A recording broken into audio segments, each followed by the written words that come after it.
If you've been here for a while, you've probably seen these markers around. The thing is, I lost the color palette I made when I first got them a year ago, so today I'm making a new one. And while I do that, I wanted to talk a little about these past few months. They've been okay. I'm pretty sure I'm not the only one who deals with this. Perfectionism. How it slows you down, freezes you, and makes nothing ever feel truly finished. I want to document this moment so I can look back at it someday. And because this feels like a mix of things many of us deal with, so maybe it can help you see your work with a different perspective. The creative block. A few months ago, I put this channel on hold, without meaning to. Every day, I kept thinking hard about how to edit this video and another one so they made sense. When the idea first came to me, I wrote down everything, how I wanted to edit it, little details I didn't want to forget. And that was it. It just sat in my notebook. But when I came back to those notes weeks later, I wasn't sure anymore. The direction felt different. The idea had lost the initial excitement it had in the beginning. I spent months going in circles, trying to edit it, trying to write the script, and nothing felt right. Everything felt messy or incomplete, and even now, I can't fully explain what was missing. All I know is that, eventually, I reconnected with that idea, and I finally finished the video.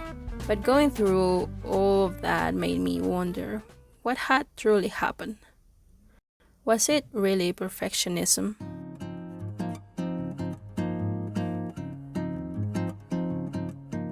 We all know how perfectionism can stop you and make everything feel not quite done.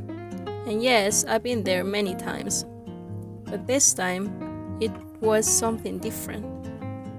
It wasn't me trying to make small detail perfect or obsessing over one specific thing. This time, the block was in not knowing where to go next.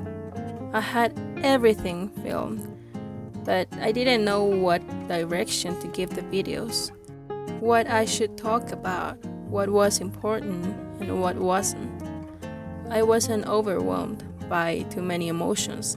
It was the complete opposite. I looked at my notes and couldn't find anything to help me continue. I was lost in the void.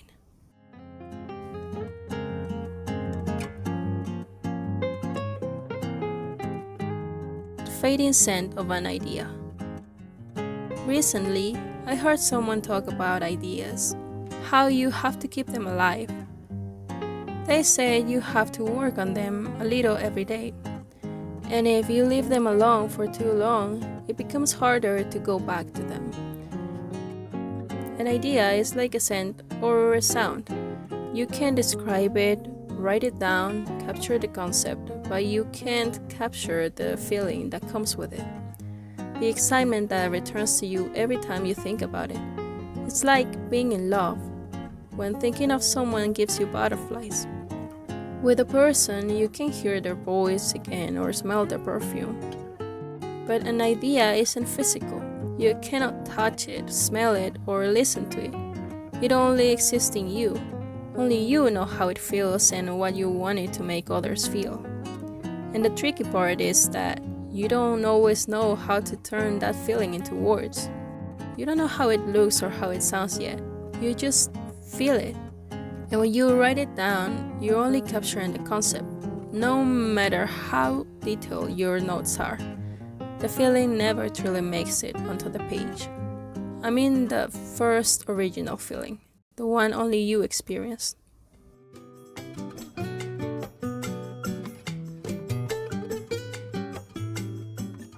Two kinds of ideas. So, what happens when you think, whoa, great idea. You write it down and save it for later. You think you've captured enough to come back to it someday. But then new ideas show up, new emotions, new distractions. And eventually, you forget how that first idea felt. Ideas fade if you don't pay attention to them, even just a little each day. And writing them down doesn't always capture what made them special in the first place. So, keep them alive and feed them a little every day. I also think there are two kinds of ideas. One is the practical kind. This type has a clear plan or steps to make it real. The second type, on the other hand, is the childlike one.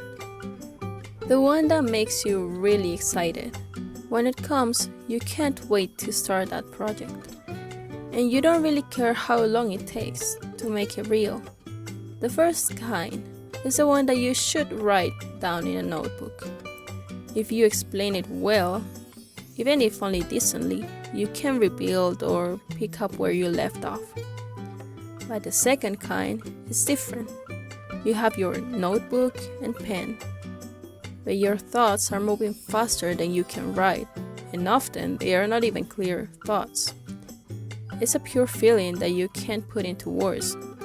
But the truth is, while you know what you want to do, you struggle to express what it is.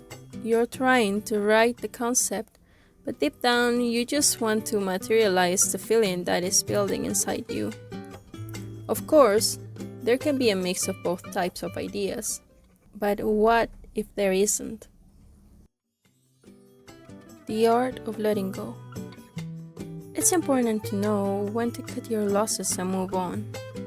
In my case, it was hard because I had more ideas and more projects I wanted to try, but the fear of losing the essence of that first idea made me ignore the new ones. So I wrote them down, saved them for later, and I was making the same mistake all over again. In the end, I lost the feeling of the old idea, and the new idea slipped away too. The best thing would have been to let the original idea rest once I realized that feeling was gone. Eventually it came back, but in the meantime, nothing happened. Just me waiting and trying to force a connection. When an idea means a lot to you, you don't want to let it go. You want it to look good, sound good, feel good, and whether we admit it or not, yes, we are secretly hoping for perfection. Which brings me to the next thing. Creating more, messing up more, and looking back later, instead of stopping at every mistake while you're still in the process of making something. I've always found it interesting how some people can create so many things without caring whether they turn out good. But those feel like two completely opposite sides. So the middle ground, at least for me, would be this.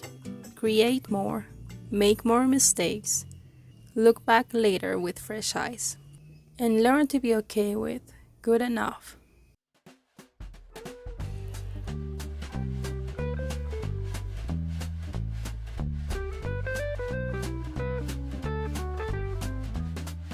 I had a good time making this video.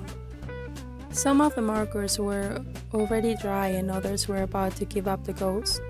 But hey, what can you expect after a year of use? I hope this video was helpful, and maybe if you're going through something similar, you can give yourself time to move forward on other things and come back to that pending project later with a clearer direction for your work. If you like this video, feel free to subscribe and hit the like button. See you on the next one.